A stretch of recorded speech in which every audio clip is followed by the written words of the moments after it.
All right, we are live. Hello, everybody. Welcome to our first Avid audio community plugin of the year. Although it's February, we've been quite busy. We missed everybody. I hope you're all doing well. So welcome back. Happy New Year. I know it's a little late for Happy New Year, but Happy New Year anyway. My name is Greg Strikechin. I'm the audio evangelist for Avid, and it is really great to be back on behalf of myself and the entire team, Claire, and the product specialist team, the pre-sales team from Gil, Dave, Dan, and the rest of the team globally. Welcome to everyone. So we've got a really special community plugin today. It is with great pleasure that we kicked off the year, kicked off this first one with some very special guests. So we'll jump into that in just a second. But again, welcome to everyone. Hope everyone's been staying safe and keeping well. We're going to continue our series throughout the year.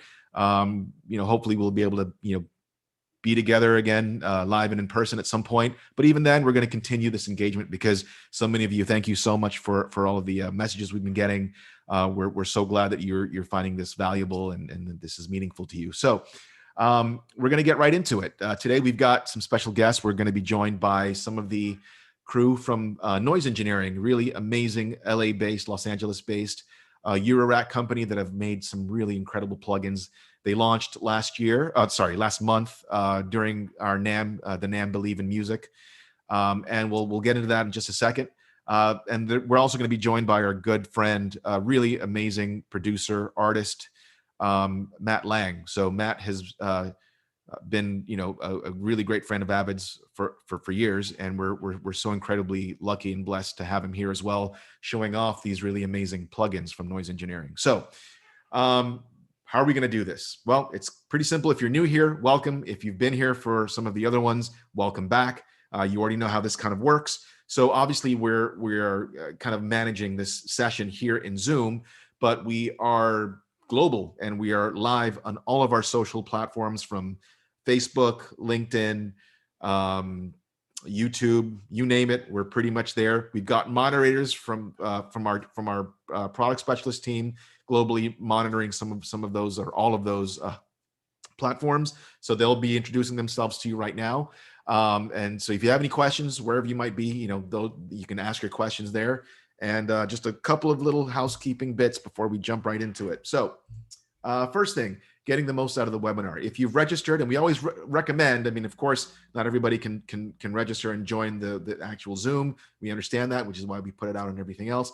But if you have registered, there's a little bit of extra bonus. You get a follow-up email with some extra information and all of that. But to get the most out of the webinar, for those of you who are here registered via Zoom, make sure that there are certain parts of the event where we'll have more of a gallery panel type conversation. So you'll want to ensure that gallery view is selected so that you can kind of see everyone. Now, Matt Lange is going to be demoing later. Obviously, you don't need to have gallery view selected for that. You can go into speaker view, so you can kind of manage that. Just click on the top right-hand corner and you can choose what view you'd like to be using at that point. In addition, we've got some good amount of folks here. You might be seeing a bunch of black boxes with names on it. So you might want to be able, you might want to hide that so that you've got more of your screen real estate available to seeing what's going on. So I would recommend that you click on those three little dots and select hide non-video participants. That way you'll be able to have more of your screen real estate back. So that's for those of you here on Zoom. And for those of you also, still here on Zoom, we do have a Q&A portion that will be, basically the last 15 minutes of the session. So we have about an hour here today. But of course, if you want to ask questions throughout the entire time, please do so. We'll get to as many as we possibly can. Now, how do you submit your questions? If you're here on Zoom, there's a Q&A button. You'll see that right at the bottom of your menu bar for Zoom. You can just click that button. Please do give us your name, your location, and your question in depth. That way, when we answer them, we can call back to you. Now, throughout the course of it, we already have some folks asking some questions. We might answer those questions. We've got Gil Gowing, Jeff Komar, Dave Tyler. Some of our amazing team are here with me in the Zoom room. And they might be, they're going to be helping answering some questions. We'll do some of those live. We'll do some of those where we'll type the answer, but we'll try and get as many of those out as to everyone as possible. Now, again, if you're on Facebook, YouTube, LinkedIn, you can ask questions there as well. The team will try to funnel those over to me. If they're not able to answer them directly for you, we'll try and answer as many of those as possible. Okay, so let's jump right into it. So I am so incredibly excited. I'll give a little bit of background. We have some really great guests here. So I'm going to ask Chris Kaiser, Marcus Cancia, and Matt Lange to join us on screen here. Chris and Marcus are joining us from Noise Engineering, again, in Los Angeles. And Matt is based in Los Angeles as well. So we've got the LA crew here today. Hi, everybody. How are you guys all doing? Hey, Greg. Good. Oh, wait. It's early. It is early. So thank you for joining us so early. Really appreciate it. Chris, you act like it's early, but you are a nonstop work machine at all hours. And so I know this isn't that crazy for you, but thank you nonetheless. So little backstory. So obviously, we're going to talk about the new plugins that you guys launched last month. We launched it January 21st, if my dates are correct. And Marcus, you'll kind of explain. You'll go through the plugins here in just a minute. But quick little backstory. I met Matt several years ago. We started working on some stuff for Avid. Matt has been a really huge proponent of Pro Tools and working in Pro Tools top to bottom, and we're very thankful for that. Matt has been constantly featured on our main stage for NAMM, and Matt and I have become good friends over the years. And a couple of years ago, if you don't already know, Matt is a pretty big modular synthesis guy amongst all of his other talents, his musical talents, being a guitarist, vocalist, great musician, just in period. He's a big modular synthesis guy. I've been a big synthesizer dude my entire life, pretty much. Modular synthesis is not something I'd ever really played with, but was very interested in. And one NAMM a few years ago, Matt said, "Yeah, it's time." So we took a break after one of our main stage sessions, and Matt walked me down over to the modular section of NAMM. And the first people I ever met was actually Chris and Steven from Noise Engineering. The first module I ever got to hear, which ended up being the first module I ever bought, is a module called Laquelic Ateritas, which is still a big part of my voices when I'm using my kit. And I fell in love with modular synthesis, and it's pretty sad because my wife hates that I'm spending so much money on it. But we've become really good friends with the Noise Engineering crew. Matt is good friends with them, and we have enjoyed each other's company over the years. And fast forward, Chris, Marcus, you guys have now created this first set of plugins, which are currently exclusive to Pro Tools and AAX format right now.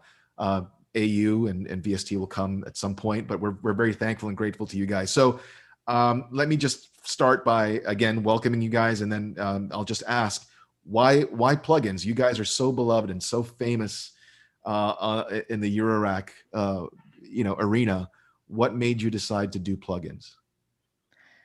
Plugins had been on the agenda for a really long time. We wanted to do them. We want to do a lot more plugins. It's something that people have been asking us about. We really have customers in a lot of different genres and different ways of performing. So, we work with composers, for example.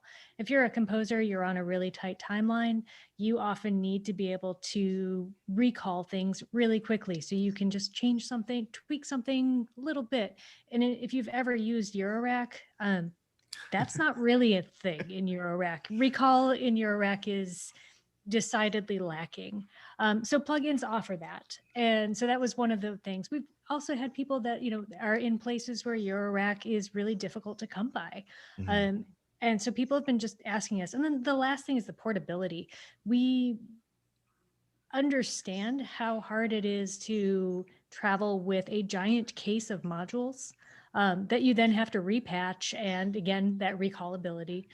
When you can also just travel with a laptop if you're trying to perform, when performing live was the thing. So, we've had a lot of our customers just say, I really, really would love to be able to use this with my laptop and make it just a more lightweight thing. So it's something that we've been wanting to do for a long time. It's been years in the making. That's awesome. Yeah, it's been so interesting being able to play with them, coming from knowing all of your stuff on the Eurorack side, which leads me to my next question, which is, inevitably when you create a plugin that's based on something that already exists in the real world. So these plugins are based on actual modules that exist. So which I know Marcus will get into in a minute. What can folks expect? I mean, obviously, you've got some differentiation. You just named a good amount of that as far as the availability of the plugins and what they offer. But are the engines, if you're using Basilis Ateritas as a plugin, are you getting the same engine, the same guts and the same grit that you're able to get in the module? Absolutely. So all of our oscillators are, so what is the core of the virtual instruments, all of our oscillators in Eurorack are digital. So it's a pretty, well, I don't want to say trivial, but because I'm not the software engineer, so I'll just throw Stephen under the bus and say it's trivial to port it to software because it's already software. Okay. So what's really different here is the wrapper, right? So whether you're putting it into a piece of hardware or whether you're putting it into an AAX plugin is really, it's not trivial, let's be honest, but it is strictly the wrapper that you're putting it in. There are some differences, of course. So, now you have polyphony. You can have multiple instances of your Basilis Ateritas where you can do that in hardware, but then you have to buy multiple instances. Yeah, it's a little bit more cost prohibitive to do that. I mean, I'm happy to sell you that many, however many Basilises you want, I'm happy to sell you. But it's a bit cost prohibitive for most people to do that. So, that's definitely something that is a difference there. And then polyphony in Eurorack. Typically you have, and all of our oscillators currently are monophonic, but now we have polyphony built into these. So that's another huge difference with the plugins that you just don't see in Eurorack. But otherwise, underlying guts are the same. The same. Awesome. I think that's a really important thing to kind of point out and talk about, because again, inevitably folks always ask, well, if this is based on that, what does that really mean? So that's perfect answer. So for those who may not be familiar with noise engineering, two questions. So the first one is, how would you define the noise engineering, ethos and sound? What sets you apart from everyone else? And I wouldn't say maybe it is becoming a very crowded Eurorack space, but what sets noise engineering apart?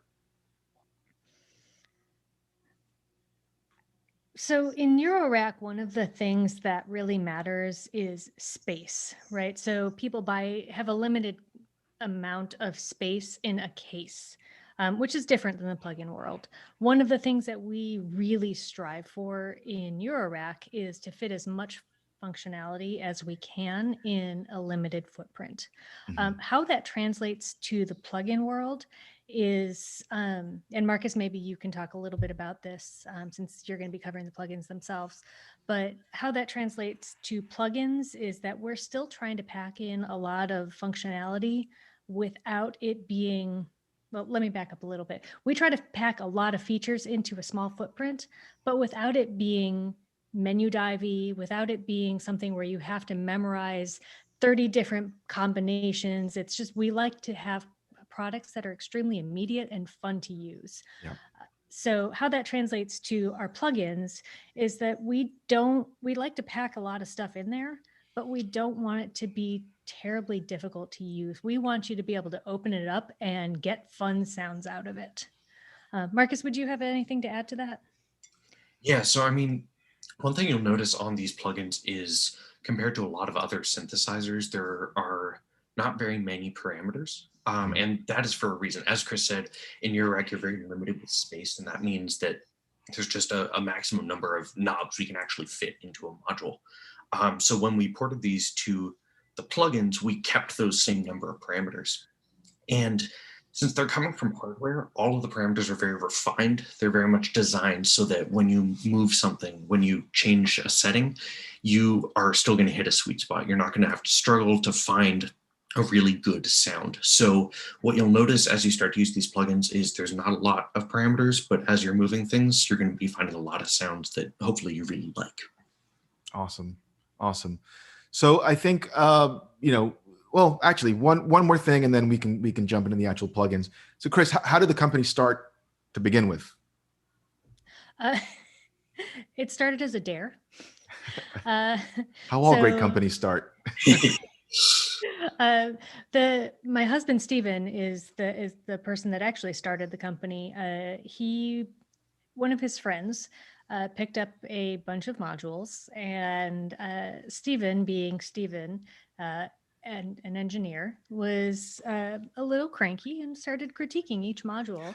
And finally, his friend said, "Well, if you're so smart, then go make me a module." And that became the first product we ever made. Within a few years, we both decided we were unhappy with what we were doing. We were in completely different careers. Stephen was in game audio. I was a biology professor. We did completely different things. We decided we didn't really want to do what we were doing anymore. We barely saw each other, and we figured we could make a go of this. So we quit our jobs, bought a house, moved in, and decided to do this full time. And we've been doing this ever since. And we're so happy for that. So awesome. So I figure, why don't we get into a little bit of the plugins? Marcus, I'm going to go ahead and share my screen again, and then you just nudge me when it's time to go to the next one. And so yeah, Marcus is going to give us a little quick rundown of the three plugins that are currently available. Let me go ahead and share my screen here, and here we go. All right, Marcus. Yeah. So just quick overview. We have 3 plugins we'll be talking about today. The Basimilus Iteritas, it's based off of our Basimilus Iteritas Alter Urarec module. The Cursus Varior, which is based on the Cursus Iteritas oscillator and the dynamic section from the Ampliversio, and the Desmodus, which is based on our Desmodus Versio reverb.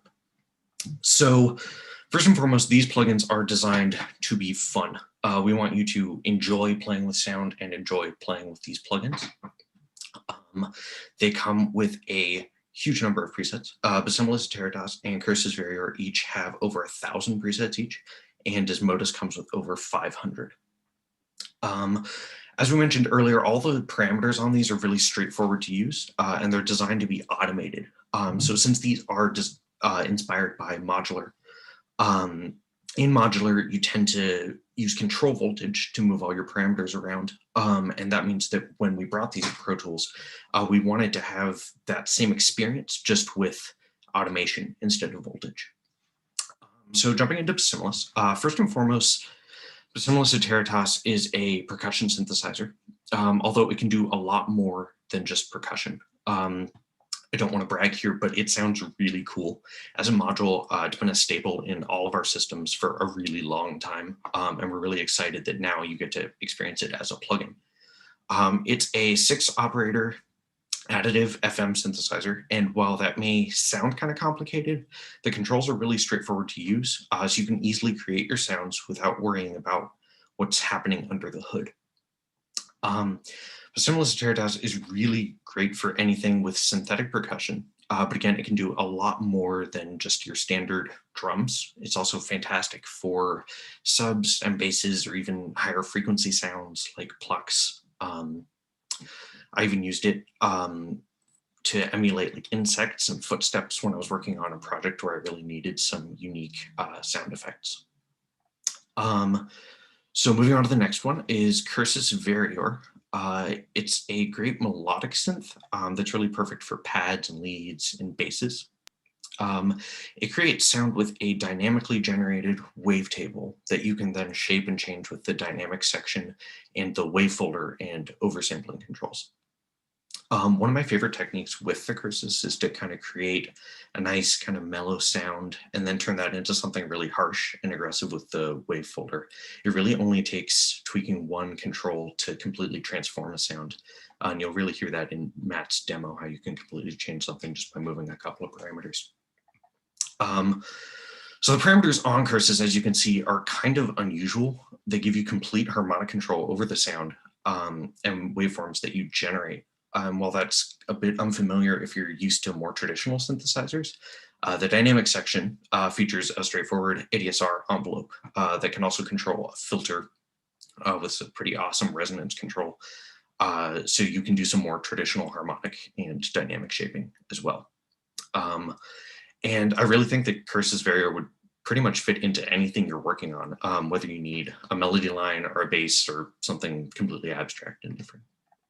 And then the last plugin is the Dismodus. So Dismodus is our reverb, and you may think of reverb as more of a tool for emulating different spaces in a mix, but we really wanted Dismodus to be a lot more than that. So it's a sound design tool, first and foremost. It's not just a room emulator. There are 3 reverb algorithms.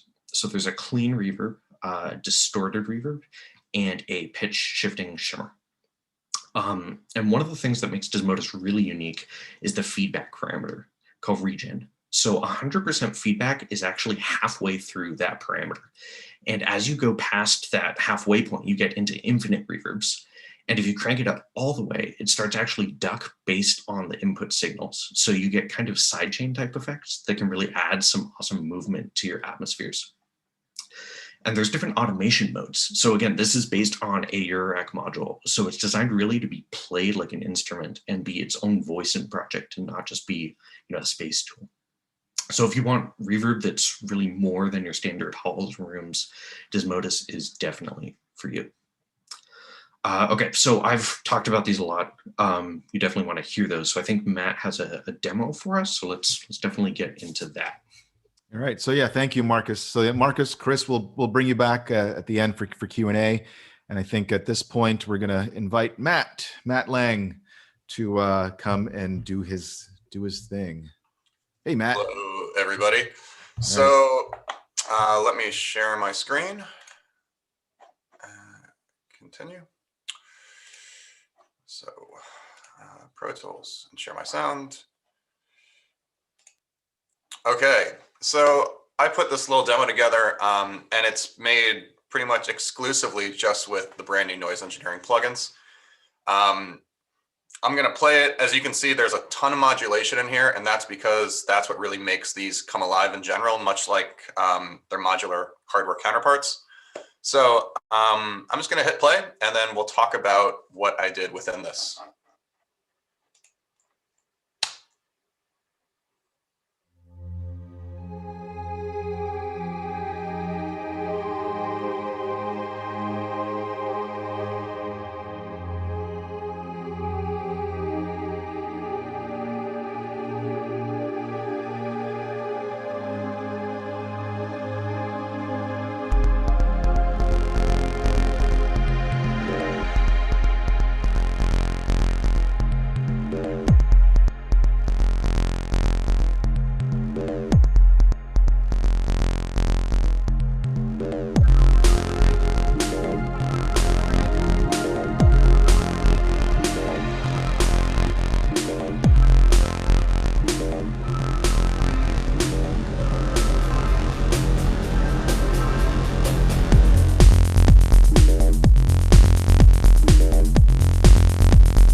that's my little demo of this stuff.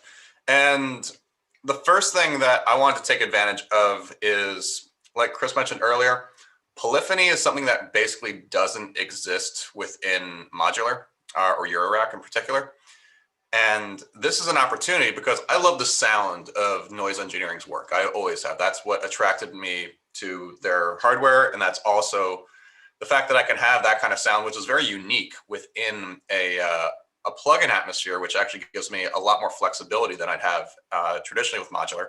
That's exciting to me. So the way this thing starts is with the cursus barrier. And because there's no way traditionally, like with a modular, could I just go and, play that? I just can't do it. It's not physically possible. So I wanted to basically showcase the fact that polyphony is a real thing, which seems trivial usually with plugins, but for us, it's not. So it's the CV, and I wanted to bring it to life a little bit. So I'm modulating a few things, such as the parity, which that's how it changes the waveform itself. And then also tilt gets modulated as this thing kind of evolves. And I wanted this to be kind of like an evocative, almost like Blade Runner-esque kind of thing.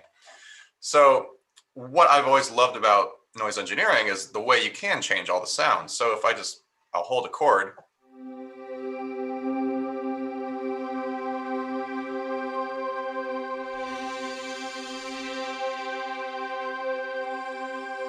And it's all these ways you can basically subtly affect the tone of a pad, which I find really inspiring in general because I like subtle shifts. I don't like things when, it's fun to have really extreme shifts sometimes, but especially with a pad, which I want to be more evocative, this is where something like this really comes in handy. So I'm using the cursus like that. It's going through a couple Eventide harmonizers just to chorus it a bit out for no reason other than I like them. But it also goes through the Desmodus, and the Desmodus, like both Chris and Marcus mentioned, it's kind of like this insane reverb pad maker thing. And I actually didn't know until just now that 50% regeneration is 100%, or that's when it starts to basically self-oscillate, because that's why I have to keep hitting return to go back, because if I don't, this thing's going to be ringing out the entire time. But I love how, for instance, let's just move to a section over here where the density is up and the regen is up. Again, I can just play that chord, and it becomes this pad. I'm not even touching the keyboard anymore, which is good. And I had the node mode. Chris and Steven and Marcus can better explain what that is, but I have it in shift, which is basically doing an octave shift, like a shimmer style reverb. So that's something that's always really beautiful sounding on pads. And the Desmodus, I also automate a lot throughout this entire piece, especially with all the instruments. I use it for transitions where I just want the feedback to suddenly build up. And it's a very, I love reverb builds in general. And Desmodus is a really unique reverb in the way you can build things and really wash them out. It's really quite inspiring. And then, so actually, like a little backstory on me with NI, the first noise engineering thing I ever had was the original Basimus Ateritas. And the thing I always learned about this was like, yes, it's, primarily focuses, I guess, drums and percussion, but it's really great on bass. And because you can really do all these kind of like warpy, twisting bass movements, the BI is something that I've always been able to really, really appreciate when it came to making a bass sound. So for instance, if I went over just this little section I made, and what you'll see is there's all this modulation. And let me delete the modulation for a second.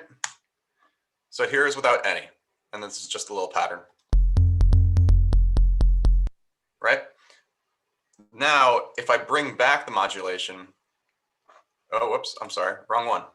Let's try that again. This is the pattern. And let me loop this, whoops, come here.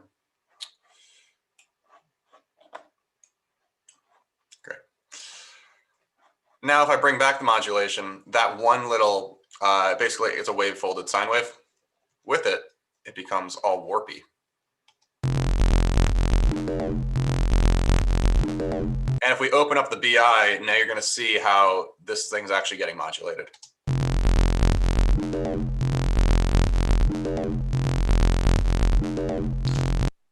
And it's very expressive. That's what I've always liked about this stuff is it's unique, it's expressive, and you can basically turn, like this could be a drum and I turned it into a bass really with just some automation movements. So that's one of my favorite ways to use the BI. And that also goes through a Desmodus, because what later happens in this build section right here.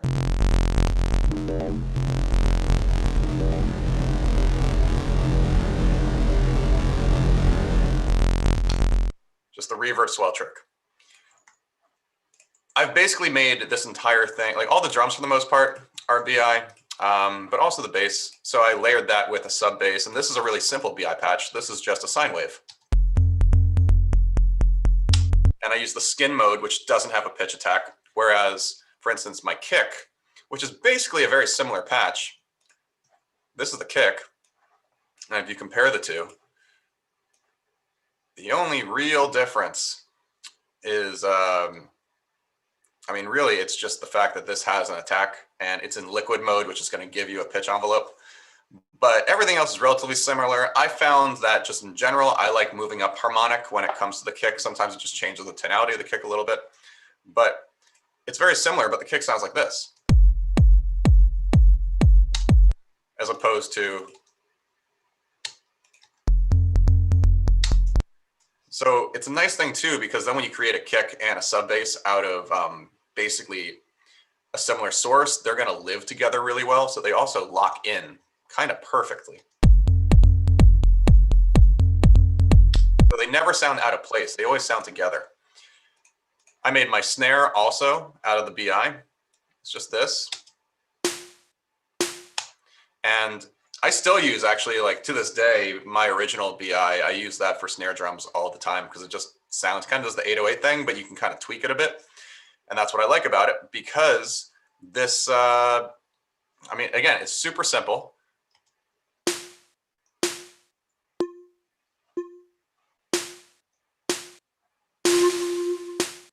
There's a lot you can do with it. I like the wave folding because I love distortion in general. So for instance, this would be without any. That's with a ton. And I liked it in there. I kept the morph all the way to the left because that's a sine wave, just because I wanted to have kind of a clear tone. But you can obviously twist it as it'll go from sine to triangle to saw, etc.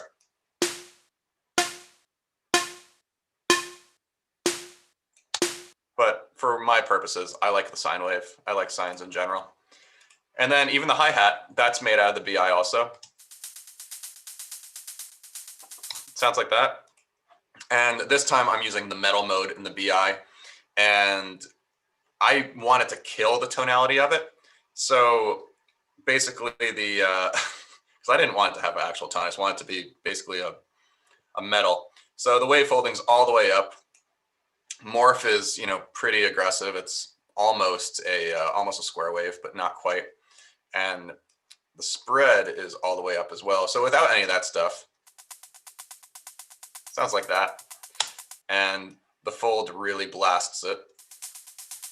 The morph changes it more. And spread does this. It's subtle, but you basically kind of change the sound of the attack, which is something that's very, very handy. And then I just put it through some EQs and a harmonizer as well. And then lastly, with the pads, again, I'm using the CV for all this stuff, and it's very similar to the other.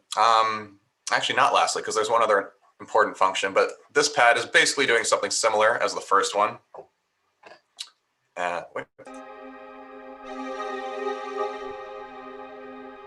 Great sound, and it just hangs there forever because this modus is really, that regeneration, it really, you can create, these ethereal, like forever lasting drones. It's really handy. Let's get rid of it though. Now this is kind of a fun, playful bit, and this is really the last important thing to talk about. Whoop. See, the regeneration just comes back even when I wasn't there. But let's talk about this little melody. And it's this little chromatic melody made with the CV.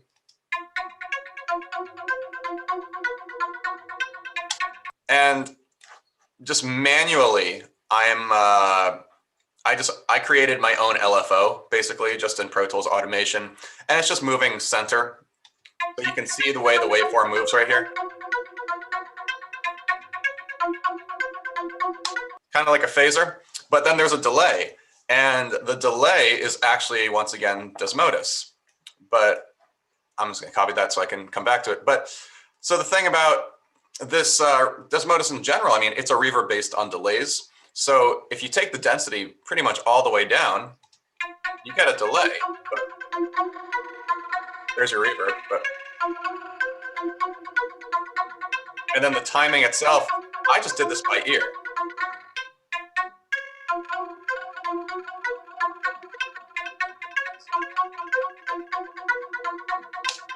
So I want to showcase that, you know, this is something that you can actually, you know, morph a delay into a reverb.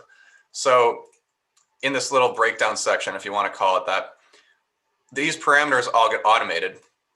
And let's just go from here and you'll see how this delay turns into a reverb. And it's very effective if you're creating, you know, this kind of like techno-y transition build.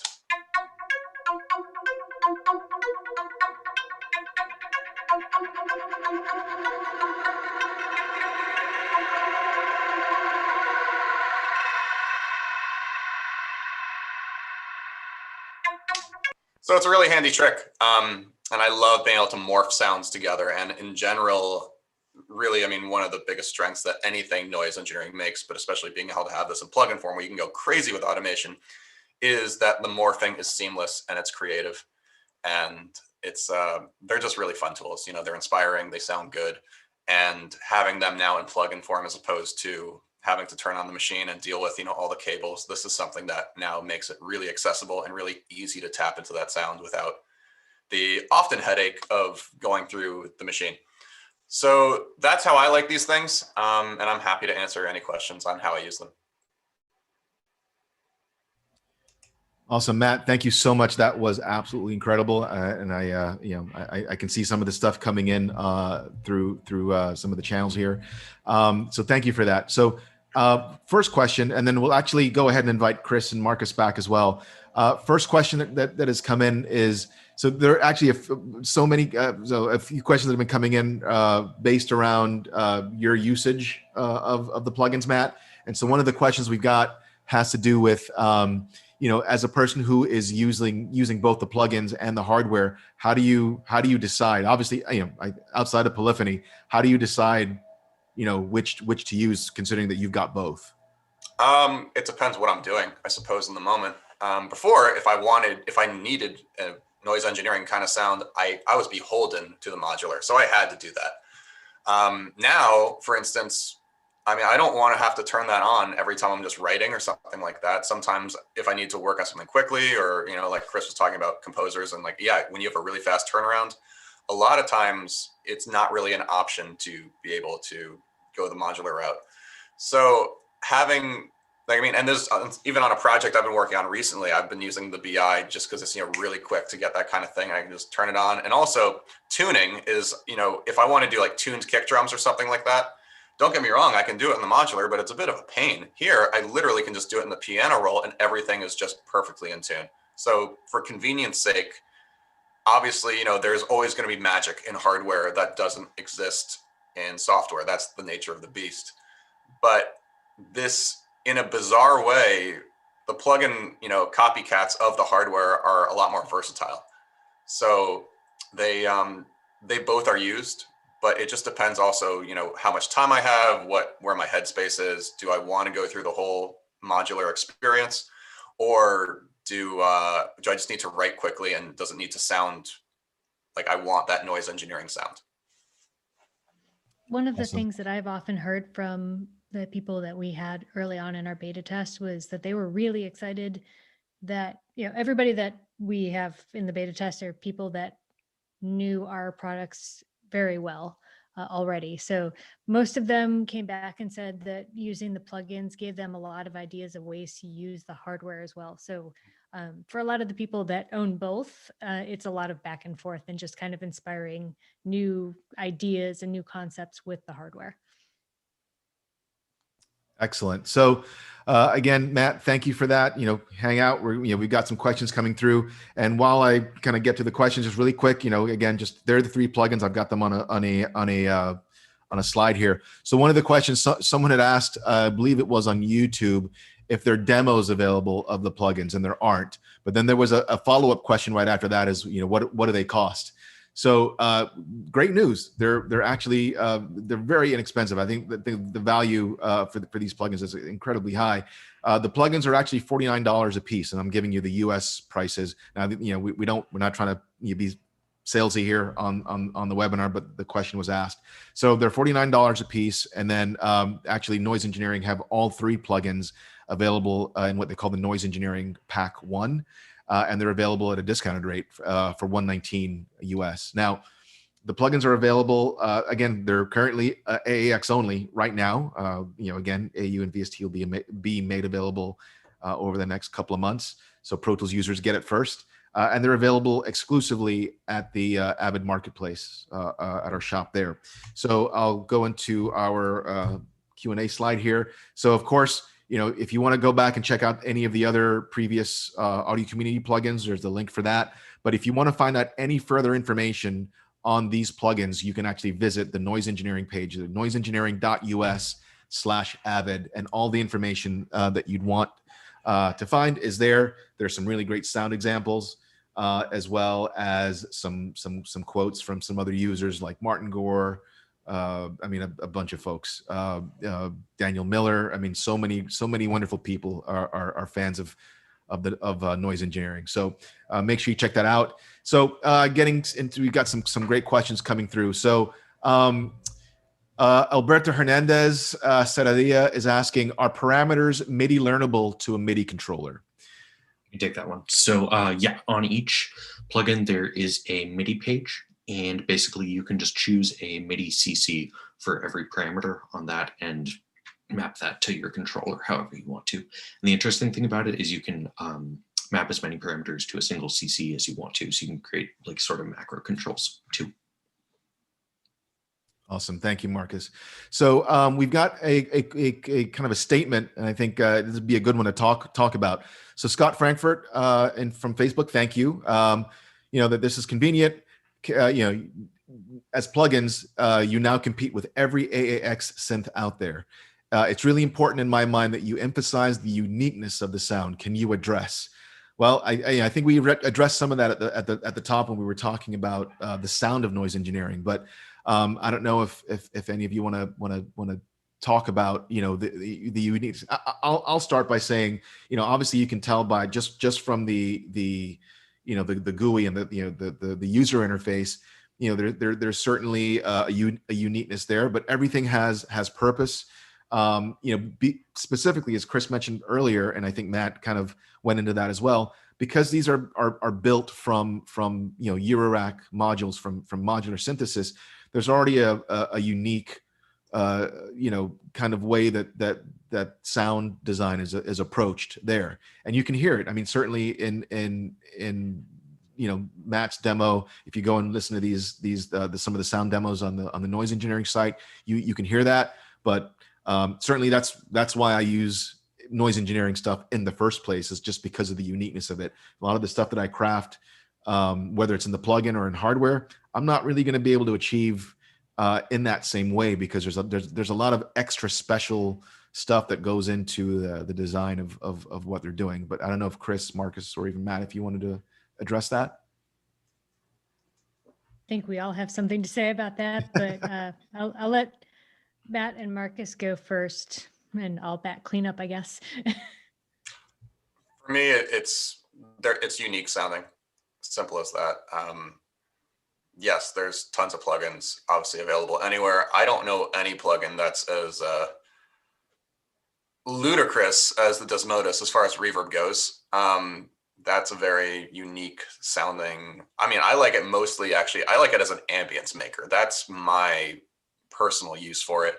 But obviously, I mean, as I was showing, you can do so much with it. I mean, it's a very simple, I mean, the GUI is simpler than Valhalla. You know, it's really, really simple. So that's my biggest thing. I did notice there's a question also that just about the Desmodus. Is there and correct me if I'm wrong, but is there they want to know if there's a equivalent for the FSU button. That's just the randomization button, unless I'm mistaken, right? No. So FSU on hardware. FSU on hardware basically maxes the regen and mutes the input. So you get this kind of abstract, evolving, kind of aggressive tail out of the reverb, just as long as you're holding that button down. And you can emulate that pretty easily in the software just by cranking regen and muting whatever's going into it.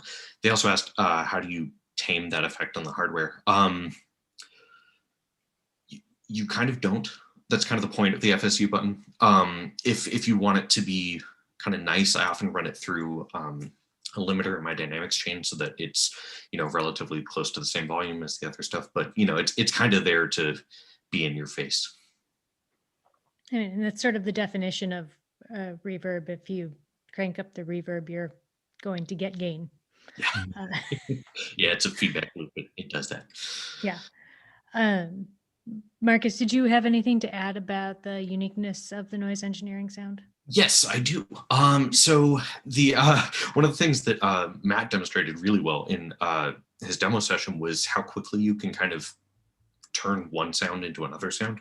So like going from kick drum to a completely different bass type sound with just a few parameter changes is really interesting.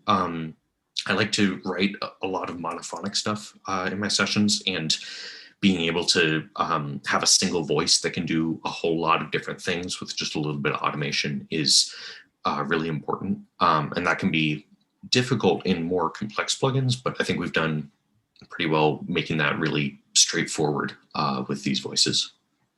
Awesome. So I did want to also mention, you know, as far as the uniqueness, these plugins also they auto map to Yukon controllers. So, you know, as a Pro Tools user, being able to control the instruments, not just, you know, in Desmodus as well, which I consider to be an instrument in its own right. Those are controllable via Yukon. So, couple of some great questions coming in. Alberto had a follow-up question. Is there any way to use Desmodus as a delay effect instead of a reverb? Which is there's such a great answer to this. Which is basically kind of yes, right? Sort of. I mean, I don't know who wants to tackle that one. I know, Matt, you kind of showed it. Yeah, I did show it. Yeah, I just turned density down to 0. So therefore, you know, the density is basically one tap. And then there's your delay. And then regen becomes your feedback. Simple. Awesome.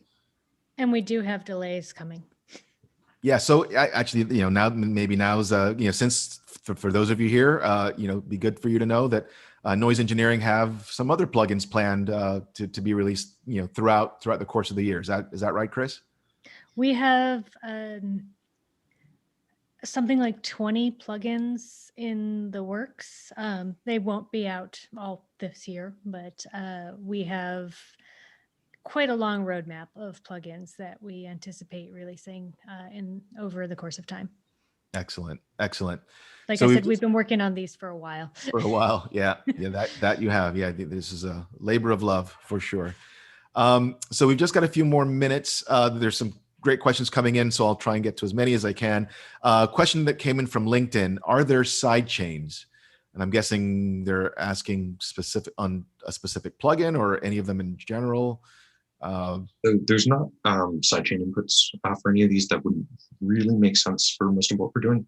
But the Desmodus, like I mentioned earlier, if you crank the regen, it actually ducks the reverb tail based on the input. So you can create kind of sidechain ducking effects. That's probably the closest thing to anything remotely like a sidechain that exists in these plugins. Okay, awesome. So let's see. Someone's asking. The plugins look awesome. So again, again, very unique GUI, but I think we all love them and love how they look. And certainly, as you start interacting with them, They feel great. So, but the question was, are they CPU heavy?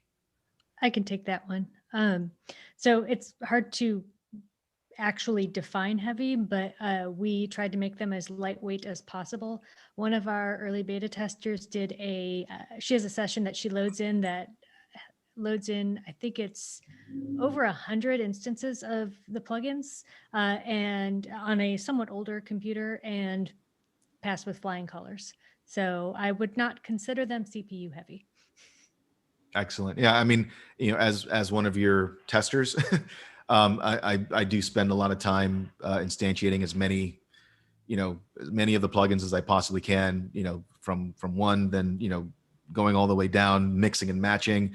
And I have to say, it's on my system, it's been really pretty light on CPU, and that's something that obviously, Pro Tools being what it is, that's something that's pretty important. So that's one thing, I have to say these plugins are great on that. We've got a question here. And Chris, you just kind of mentioned, there's a plan for more plugins throughout the year, but Alberto followed up again with another question. If you have any distortion unit planned. Now I'll let you guys take that one. We hope so. We'll put it there. Enough said. Alberto, you're going to have to watch the space, and let's see what happens. So let's see. We've got a couple minutes left. Andrew Worst, asked, could we get a quick rundown on saving user presets and what categorization looks like in those menus? I don't know. Should we pull up? We pull up Matt's screen again, or Marcus, how do you want to? I can just explain real quick. It's pretty straightforward. So basically, there's a preset page, and to save a user preset, you basically just there's a Save As button that opens up the file system, and you have the dedicated preset directory for that plugin with a bunch of folders that you can organize your presets into.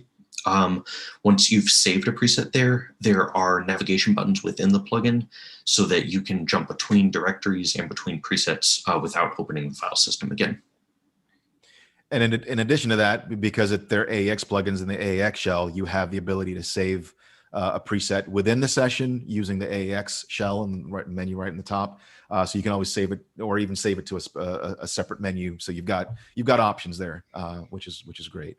And again, these plugins, Marcus, you mentioned earlier, these plugins have, in some cases, thousands of presets, and hundreds of presets at the bare minimum, which is great. There's so much great stuff to pull from, very inspiring stuff from a lot of different artists and users. So which is really awesome. Thank you. So Tim Holbert has a question here. And we're almost out of time, but all right, Tim, having noise engineering in the box is great. Any ETA on a second pack? Smiley face. Hi, Tim. Tim is a friend of Noise Engineering, and he's both a hardware and software user. Well, Tim, we're working on it. We don't have a defined date. We don't like to announce dates too far in advance because, as we've learned in the last year or so, things go wrong. So we don't, until we are really confident in a release, we don't like to announce actual dates. Fair enough. So as we close up here, again, wanted to thank Chris, Marcus, Matt. Thank you so much for being here. Before we go, one last question, and this is from me asking you guys for some advice for those who are interested in kind of jumping into this side of things. What are quick tip or quick thought on sound design? Jumping into these plugins, they are unique. They're a little bit different. Obviously, again, there's a ton of great presets there. But any tips you would, or anything you would recommend when diving into these plugins when starting to use them, outside of having fun, which is hopefully everyone will. I certainly do. But any quick tips or recommendation you'd make on how to get started when they dive into any of the noise engineering plugs? My first thing would be, remember that these come from the hardware world and they love automation. Great point. Great And I'll point. kick it to the others. I would say on the synths, play with the fold parameters. That's a really unique type of parameter to have on a synth like this. It's, again, comes from hardware, and wave folders are relatively common there, but they're kind of hard to find in software, and it's a fun parameter to play with. So try the folder out. Awesome. Matt, Yeah, anything? and basically, I mean, I have a similar statement to both Marcus and Chris. Start with the BI only because it's the simplest one, and I mean, you could do it with automation, or if you just want to, feel more tactile, just map a few knobs on your MIDI controller to. Particularly, you got to do, like, the most important ones to me are morph and fold, but I mean, you go nuts with harmonic and spread and all that. But morph and fold, I mean, just you could have a pattern playing, and if you just the same way, say I had a sequence going on the modular, and I would just start tweaking knobs, or start sending LFOs or envelopes to those knobs. That's when you start getting these really complex and expressive sounds that truly do morph together and really are quite exciting. So it's all about the modulation. Absolutely. Awesome. Well, guys, thank you so much. We are at time. Again, our deepest, biggest thanks to Noise Engineering, Chris, Marcus, Stephen, who's around somewhere, and the pups, wherever they are. Matt, thank you so much also for introducing me to these fine folks and opening up my ears and my whole world to this. And now everybody else gets to check these out. So again, make sure you go check them out, noiseengineering.us/Avid for the plugins. Of course, we'll be back with more. Continue to stay safe wherever in the world you might be. We'll be announcing the next audio community plugin soon. Thank you to all the staff, all the product specialists all around the world monitoring everywhere. Again, Chris, Marcus, Matt, and everyone wherever you might be. Thank you so much. We'll see you next time. Take care, everyone. Be safe. Bye-bye.